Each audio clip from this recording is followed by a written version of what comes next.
Monera के बाद दूसरा एग्जांपल आप अपने पास कौन सा जगत आएगा बच्चों? प्रोटिस्टा।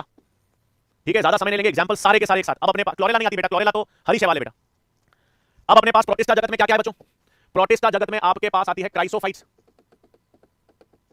क्राइसोफाइट्स जिसमें आपके पास डाई एटम्स आते हैं, डेस्मिड्स आते हैं और सुनहरी शैवाल आती है। सही बात है। फिर इसमें क्या आते हैं बच्चों? डाइनोफ्लेजिलेट्स। डाइनोफ्लेजिलेट्स। फिर इसमें क्या आते हैं आपके पास? यूग्लिनोइड्स। फिर इसमें आपके पास क्या आते हैं बच्चों? स्लाइम मोल्ड्स और प्रोटोजोआ। ये सारे उदाहरण प्रोटिस्टा के हैं बच्चों। ये सारे के सारे प्रोटिस्टा हैं। प्रोटिस्टा में क्राइसोफाइट्स हैं, डाइनोफ्लेजिलेट्स हैं, यूग्लिनोइड्स हैं, स्लाइम मोल्ड्स हैं, प्रोटोजोआ हैं। लक्षण अपन सब कर चुके हैं बच्चों। वन शॉट में लक्षण अपन ने सब देख रखे हैं। लास्ट में उदाहरण बता रहा हूं। अब आपके पास डाइनोफ्लेजिलेट में उदाहरण याद रखना है, गोनियोलॉक्स। गोनियोलॉक्स जो लाल तरंगों के लिए होता है, रेड टाइड्स, ये बहुत तेजी से लाल रंग का है, बहुत तेजी से प्रवर्धन करता है। गोनियोलॉक्स याद रखना है। गोनियोलॉक्स डाइनोफ्लेजिलेट में याद रखना है।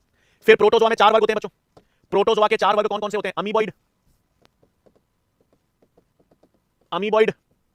फिर आपके पास फ्लैजिलेटा, सीलिएटा और स्पोरोजोआ। याद है, ये अपने पढ़ा था गमनांगों के आधार पर। प्रोटोजोआ में फिर 4 आते हैं बच्चों। प्रोटोजोआ में 4, अमीबॉइड, फ्लैजिलेटा, सीलिएटा, स्पोरोजोआ। अमीबॉइड में कूटपाद होते हैं, याद है? इनमें गमनांग के रूप में कूटपाद, स्यूडोपोडिया होता है। इसका उदाहरण क्या आएगा बच्चों? अमीबा। अमीबा के साथ एंट अमीबा। अमीबा और एंट अमीबा। एंट अमीबा अमीबिक डायसेंट्री रोग उत्पन्न करता है। अमीबिक डायसेंट्री जिसमें पॉटी के अंदर जो विष्ठा मल के अंदर श्लेष्मा और खून के थक्के निकलते हैं। फ्लैजिलेटा में आपके पास ट्राइपैनोसोमा। ट्राइपैनोसोमा। फ्लैजिलेटा में उदाहरण क्या आ गया बच्चों? ट्राइपैनोसोमा। सीलिएटा में पैरामीशियम। पैरामीशियम किसमें आएगा आपके पास? सीलिएटा। और स्पोरोजोआ में गमनांग नहीं होते। स्पोरोजोआ में प्लाज्मोडियम, मलेरिया वाला। प्लाज्मोडियम, मलेरिया वाला। तो ये सारे उदाहरण प्रोटिस्टा के हो गए। सारे प्रोटिस्टा जगत में ये सारे हैं। और ये उदाहरण लास्ट में उदाहरण अच्छी तरह याद रख लेना यार।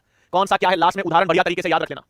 एक दो सवाल सीधे से काम हो जाएगा। बहुत लंबी क्लास नहीं लूंगा, मुझे पता है बच्चों, आप लोगों को मेहनत करनी होती है, आप लोगों को तैयारी करनी होती है, लंबी क्लास नहीं लेने वाला। बट एक बार आपको सारे ये जो मुख्य मुख्य चैप्टर्स के जितने उदाहरण है वो तैयार करवाओ।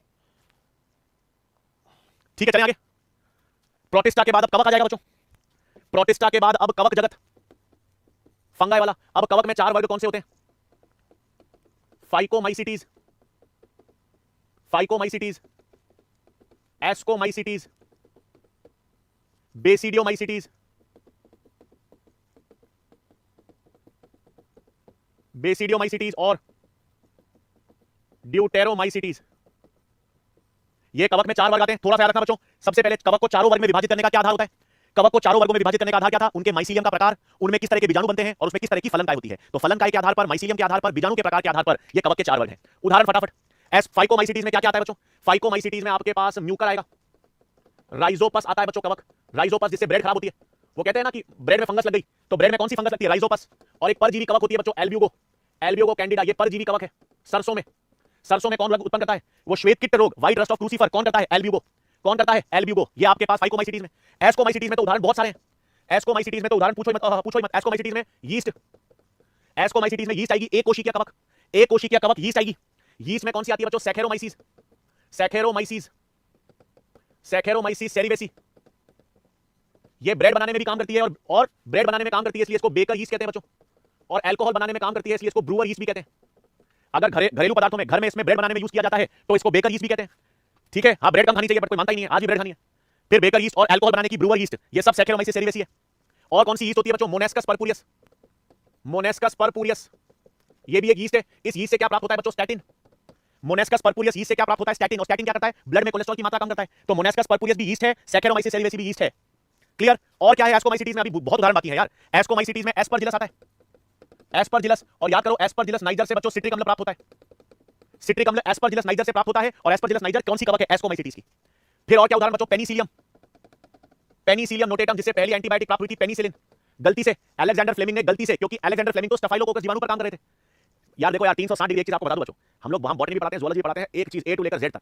ठीक है ना? कोई भी चैप्टर हो, किसी भी चैप्टर हो, ऐसे 18 साल से पढ़ा रहे हैं यार, गलत नहीं होगा आप लोगों के साथ। बढ़िया 360 डिग्री खोल के बताऊंगा चीजों को, हर चीज क्लियर कर देंगे।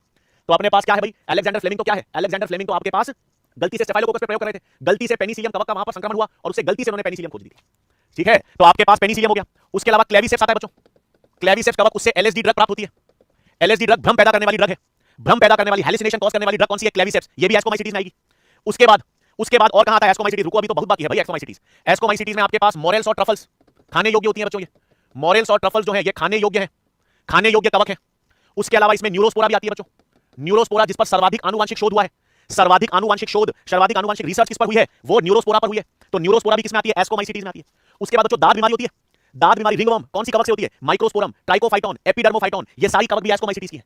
ये सारी कवक भी एस्कोमाइसीटीज की है। ट्रफल केक इज अमेजिंग, बिल्कुल बहुत सही बात। ठीक है, एस्कोमाइसीटीज के उदाहरण सारे देख लिए। ये सारे एस्कोमाइसीटीज हैं। फिर बेसिडियोमाइसीटीज आ जाओ। बेसिडियोमाइसीटीज में क्या आता है बच्चों? बेसिडियोमाइसीटीज में पक्सीनिया कवक आती है। कौन सी कवक आएगी? पक्सीनिया, जिसको अपन रस्ट कवक कहते हैं। उसके अलावा उस्टिलैगो, उस्टिलैगो को अपन स्मट कवक कहते हैं। उसके बाद जितने मशरूम है बच्चों, सारे मशरूम जो हैं उसमें खाने योग्य मशरूम होता है अगैरिकस। खाने योग्य मशरूम होता है अगैरिकस बेसिडियोमाइसीटीज में। फिर जहरीले मशरूम होते हैं बच्चों टोडस्टूल्स। जहरीले मशरूम होते हैं टोडस्टूल्स। और सबसे जहरीला होता है अमेंशिया। ये सारे बेसिडियोमाइसीटीज में आते हैं। और पफ बॉल्स और ब्रैकेट फंगाई, ये सब भी बेसिडियोमाइसीटीज में है। ये सारा का सारा बेसिडियोमाइसीटीज के उदाहरण हैं। पक्सीनिया, उस्टिलैगो, अगैरिकस खाने योग्य मशरूम है, जहरीले मशरूम है, टोडस्टूल्स, अमेंशिया जहरीला मशरूम है, पफ बॉल्स, ब्रैकेट फंगाई, ये सब क्या है? ये सब हमारे पास क्या है? ब्रैकेट कवक है। फिर ड्यूटेरोमाइसीटीज। Dude, so I use my phone's screen time blocker, but I always just end up ignoring it. I use Opal, so फिर ड्यूटेरोमाइसीटीज में क्या क्या आता है बच्चों? ड्यूटेरोमाइसीटीज में क्या क्या याद रखना है? ट्राइकोडर्मा, ट्राइकोडर्मा, ट्राइकोडर्मा कवक के दो याद रखना बच्चों। ट्राइकोडर्मा में क्या क्या याद रखोगे? सुन लो, पोकर आएंगे फिरोज जी। देखो एग्जाम आप दे दो, फिर आप जहां बुलाएंगे आएंगे यार। पोकर आएंगे आपसे, बिल्कुल आपके हाथ से दाल बाटी चूरमा भी खाएंगे, बिल्कुल आएंगे फिरोज यार, जो खिलाएंगे आप खाएंगे।